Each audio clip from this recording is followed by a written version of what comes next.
genetically engineered.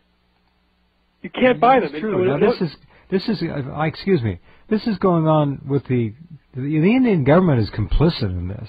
They have to be to allow this to go on. I gave a talk at the Planning Commission, which is the organization that gives the 5-year plans for India. And there was a guy there from the Ministry of Science and Technology. He's one of the top pro-GM guys. And as I started to speak, he just like tried to interrupt me, and the chairman just slammed him to shut him up. And then finally afterwards, he got this chance to speak, and like with incredible energy, he said, "Everything you say is wrong. We have completely checked all of these problems, and none of these problems exist. And here's it all on this website." So I had a chance to look at the website he had, given to the chairman. Right. It was completely incompetent.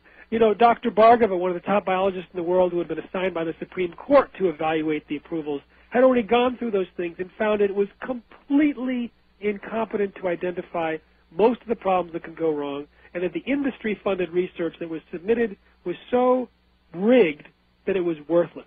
Unreal. So this was his defense that, and I just read last month that he's trying to bring in genetically modified mosquitoes for release in India. Well, this is utterly insane. It's almost as if, and I've said this before over many, many years, it's almost as if this species, this so-called dominant sentient species, has a death wish. They're playing with Mother Nature. They can't control it. They know it. All they care about is the dollar or the dinar or whatever the currency is. And they got tunnel vision about 5 feet ahead. That's it. Or they're diabolically, evilly insane, and they're trying to do this. I don't know what the motivation is. I do know that when I've talked to some really rabid pro-GM people that actually get into the details. Some people will slam you, and then they don't want to get into the details, and if you prove what they say is wrong, they'll just change the subject and try and hit you from another angle.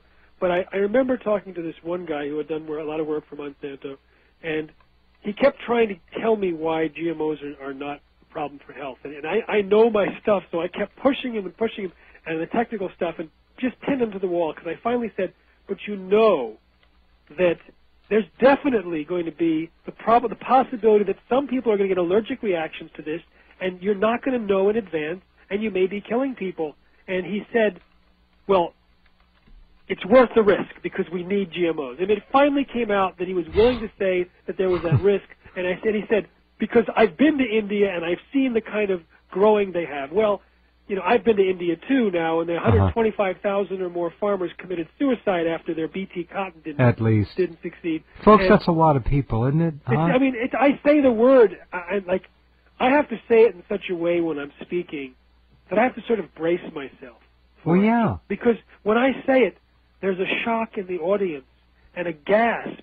And if I'm empathically picking up the audience, man, I could just start tearing in the spot. This is a genocide. So when I say that, I have to really be prepared to say it. There's certain things. It's like I had trouble saying in the past something which I'll tell you, and I probably won't break down now. But I remember even telling my Brazilian audience I was speaking to I was speaking in the annex of the Congress in Brazil. There was about 40 senators and congressmen and 10 members of the ministry and 18 press, and they were absolutely packed. They were drilling me for 3 hours, and someone asked a question, and I said, I have trouble saying this, but let me try it. And I tried, and I broke down. I said, there's a study with mice where they feed just normal DNA and in the food to the pregnant mice, and then they find fragments of the DNA in the brains of the offspring.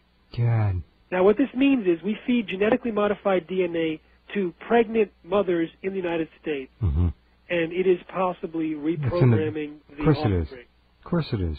It's just what the mother eats, the child develops with. That's the way it is. And we now know more than ever before with epigenetics, which is like completely infant science, even the attitude of the mother, even the environment of the mother, and also what they eat can not only affect their kids, but even future generations. It is a totally new world in genetics because they're realizing that environmental influence is inheritable and it can go on to the next generation. And so then when you think about us playing with the DNA and causing massive collateral damage as what happens with gene splicing, it's not like this thing where you just slice it into place.